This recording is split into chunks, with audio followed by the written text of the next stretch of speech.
Hi Nithilan, என்ன பண்ணுறீங்க? நாங்க எல்லாருக்கும் ஜூஸ் போடுவோம். அப்படியே போயிடும். Lemon juice. அப்படி இப்படி இட போகணும். இது என்ன நன்னாரி சர்பத்? எஸ். அப்புறம் ஸ்பூன் வேணும்.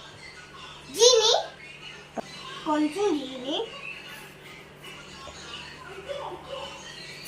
போடும். ஐஸ் கட்டி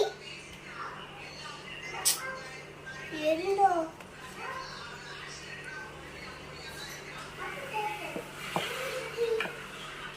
ஐஸ் கட்டி.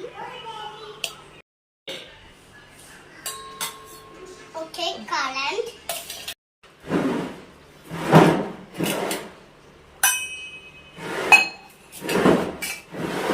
டேஸ்ட் பண்ணி பாருங்க எப்படி இருக்குன்னு. இருங்க, எல்லாருக்கும் கொண்டு போய் கொடுக்கறேன். சூப்பராக இருக்குமா?